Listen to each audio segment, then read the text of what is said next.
here.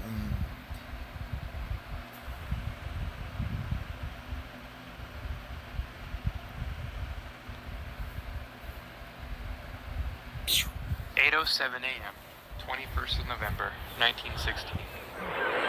His Majesty's Hospital ship Britannic is sailing to the British sea base of Lemnos in the Aegean Sea, where she would take on board thousands of wounded soldiers from the Allied campaigns against Turkey in the First World War. She sails from Naples, Italy, on a scheduled round trip of 2 weeks from Southampton. Britannic is the third and final ship of the Olympic class, the youngest sister of the RMS Olympic and the infamous RMS Titanic. Britannic was originally designed to be fairly similar to her sisters Olympic and Titanic. Increased competition amongst transatlantic liners and greater expectations from passengers led designers to make significant changes to her accommodations. This would set Britannic's design apart from her two older sisters. Third class was given new entrances. Second class would be given the luxury of the very own gymnasium. First class passengers would enjoy many new improvements. These included a larger a la carte restaurant and new reception room in B deck, where the most elite passengers would dine in unparalleled style. A playroom where children could play instead of using one of the palm courts like on Olympic and Titanic. A ladies' hairdresser salon, in addition to the barber shop. New sitting rooms were added on C deck as a result of the parlour suites having proved so popular on Olympic and Titanic. Keeping up with the trends and expectations, first class would see the addition of many private bathrooms and washrooms for cabins. Although basic on Olympic and Titanic, the swimming pool in Britannic was to be completely redecorated to keep up with the trends of sumptuous swimming baths aboard the German liners. Even the already luxurious spaces such as the Grand Staircase were also improved. The boat and A-deck entrances were modified to accommodate a Welt pipe organ. Ultimately, this musical instrument was never installed, but it still survives today. We have a bridge here. The decorative wrought iron panels designed to conceal the pipes on the organ were eventually auctioned off in London after the war. Many of Britannic's luxurious fittings were never installed due to her conversion to hospital ship in 1950.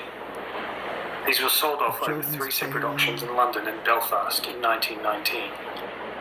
When the First World War broke out, construction of Britannic was placed on the back burner. Harland and Wolff, the builders, shifted their work toward the war effort. The Allied invasion of Gallipoli showed that the British Admiralty would need larger ships to transport their wounded home from the far-off battlefields of the Mediterranean. The Cunard ocean liners, Mauritania and Aquitania, were requisitioned as troop ships. This was also done with the White Star liner Olympic, the first sister of Britannic. Finally, the War Office decided to pay for the finalization of White Star's Britannic under the condition that it would be used as a hospital ship for the duration of the war. After the war ends, the ship would be scheduled to return to the hands of the White Star Line. Over 3,300 bunks were installed on Britannic to accommodate patients. The ship was painted white, with a green band broken by red crosses, the internationally recognized designation for a hospital ship. Both sides of the war had hospital ships under these markings, and both sides of the war agreed to care for whatever wounded they could. Therefore, it was understood that neither side should attack a hospital ship of any nationality. Prior to Britannic's voyage, the German submarine U-73 had laid 2 mine barriers in the Kea Channel, totaling approximately 12 mines. Now, mines are indiscriminate killers. The mine was not meant to target a hospital ship like Britannic, but rather it was laid where the Germans thought that they would interdict British naval traffic going into or out of Greek ports.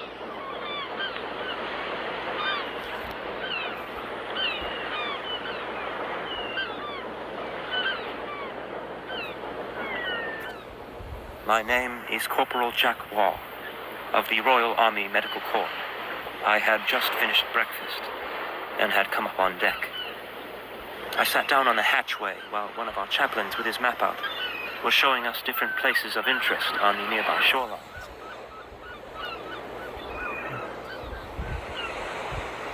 When Britannic hit one of the contact fuses on the mine detonated.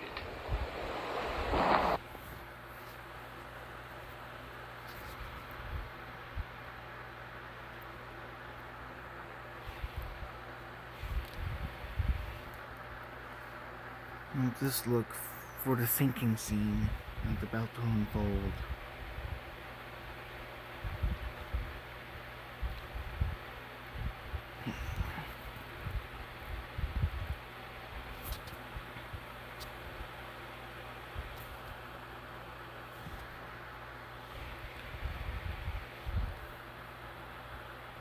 There's a mine underwater.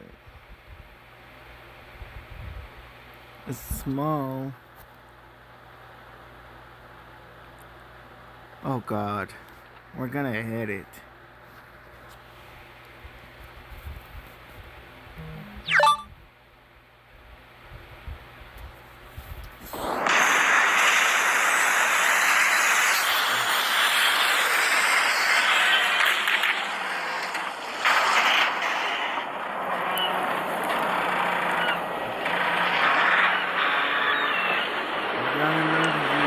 The resulting explosion created an expanding gas bubble, lifting Britannic's bow with it. It twisted Britannic's hull a bit, slightly warped her frame, which resulted in the watertight doors in boiler rooms 6 and 5 becoming jammed in their tracks in the full open position.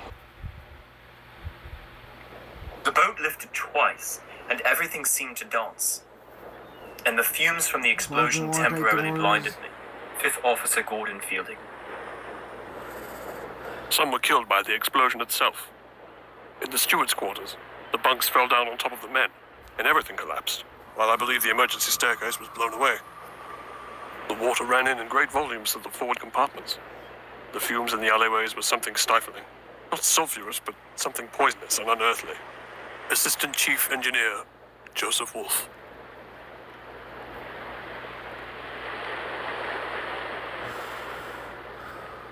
Gotta close the doors.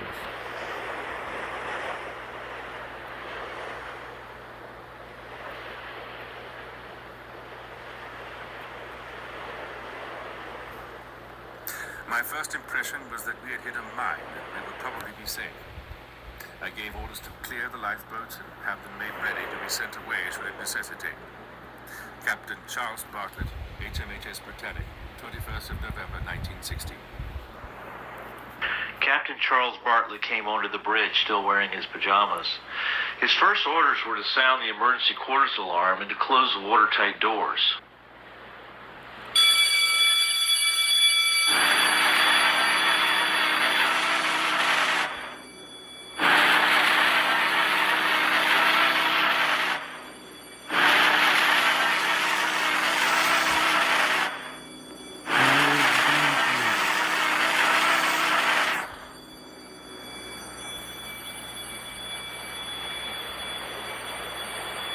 He wasn't aware at that point that the forward doors were jammed in the open position.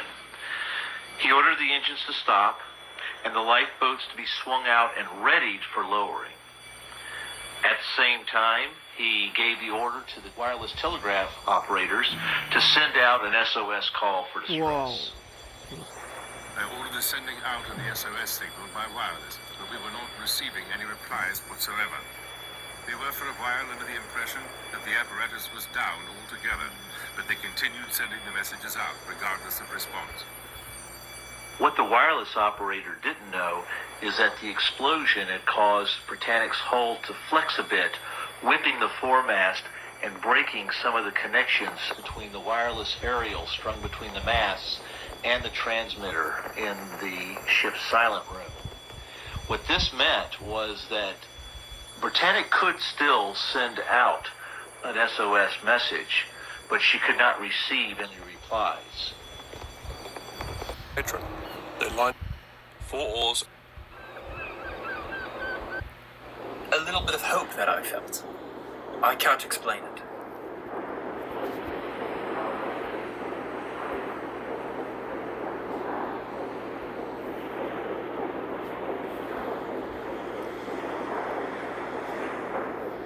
When the starboard list reached 10 degrees, launching of port boats from even the gantry davits was no longer possible.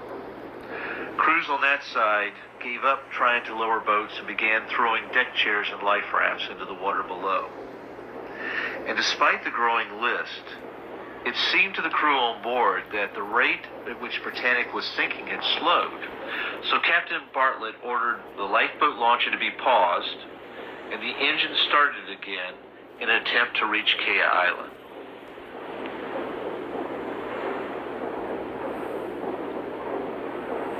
Okay, let's try the beacher.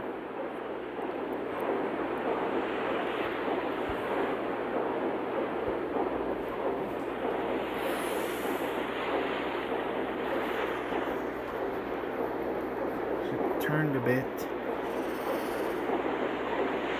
And it's working.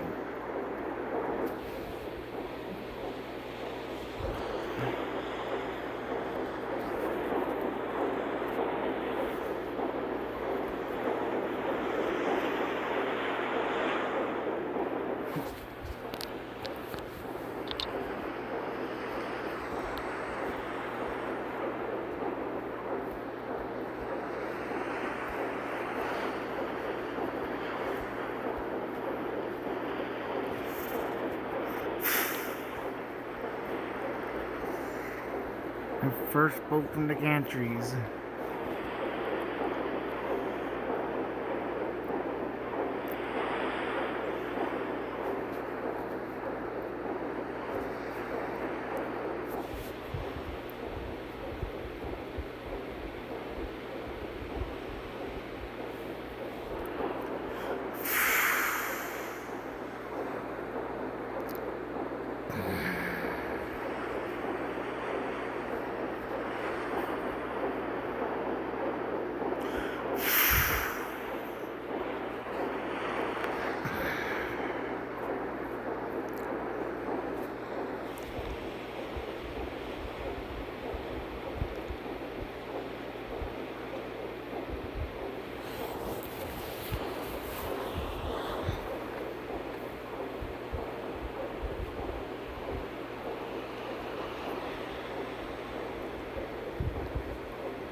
Oh god, it's time to abandon ship.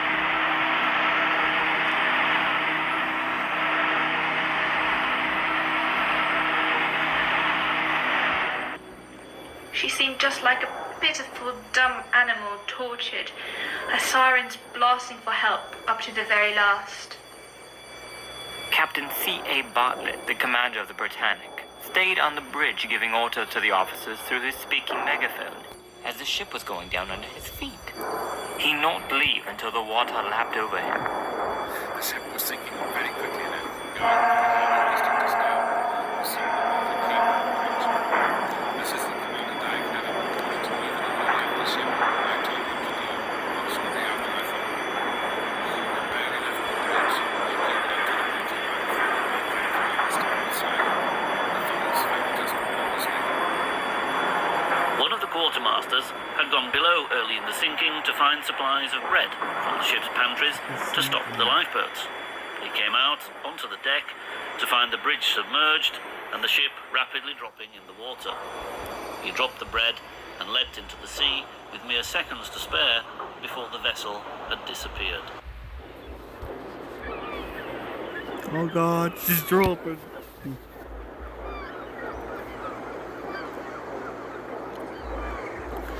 I closed the water door to buy the ship some time, but apparently the water spilled over the top of the bulkhead.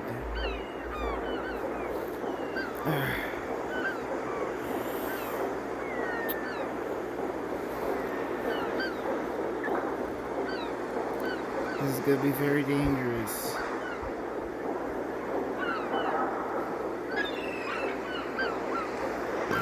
Very dangerous. Making a boat from a side that's not touching the water. It's my only way off.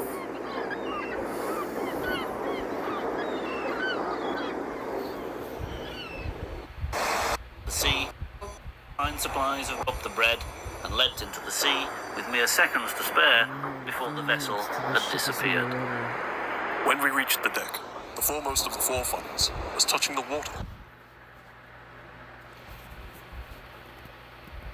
And the bows were completely submerged. Launch the boat. We jumped 80 feet into the sea from the second-class quarter-deck sea deck. And after swimming clear, we watched the awesome sight of the mighty liner sinking. Assistant Chief Engineer, Joseph Wolf. There's no time. Get that going out. The ship is dropping like a rock.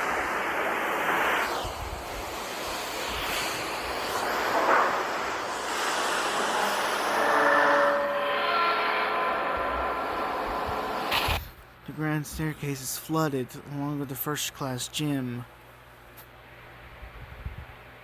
Oh God, oh God, oh God, she's tipping, she's tipping.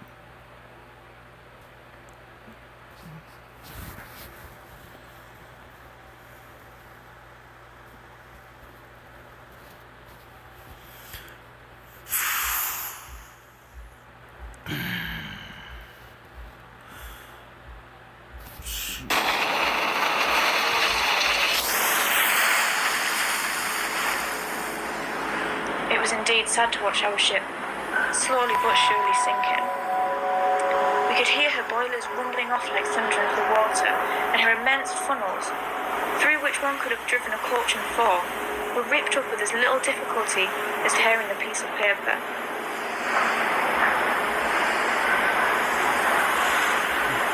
Children's playroom is flooded.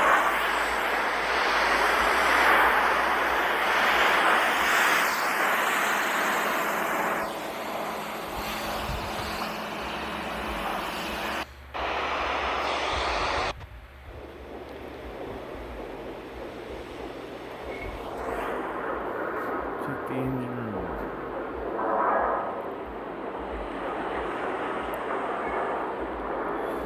It's way in, it's flooded.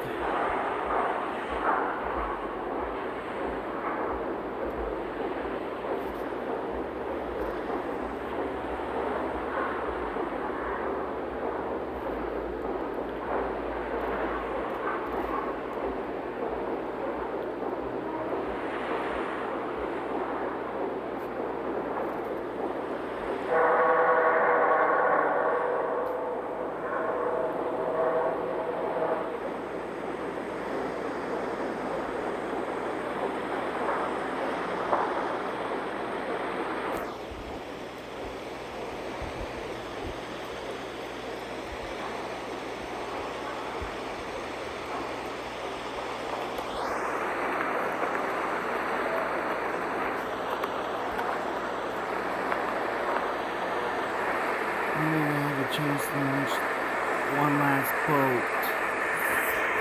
It's gonna be risky because the ship is almost on our side.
Captain Charles Bartlett, HMHS Britannic, 21st of November 1916.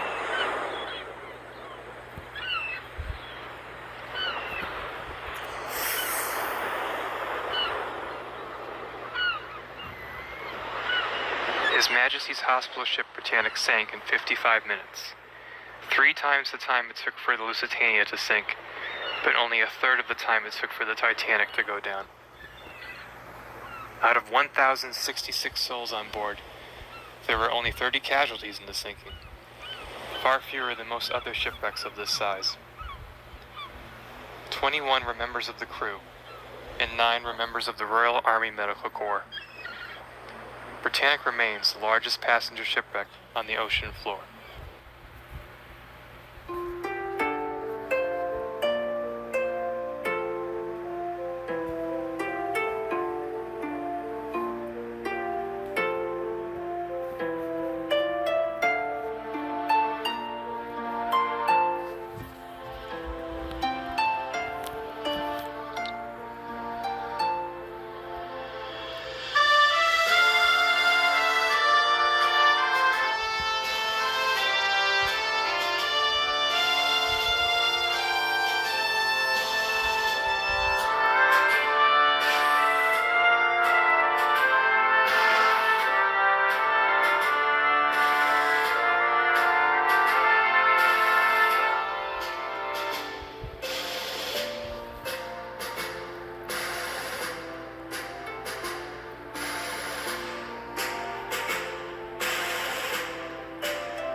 We have reached the end.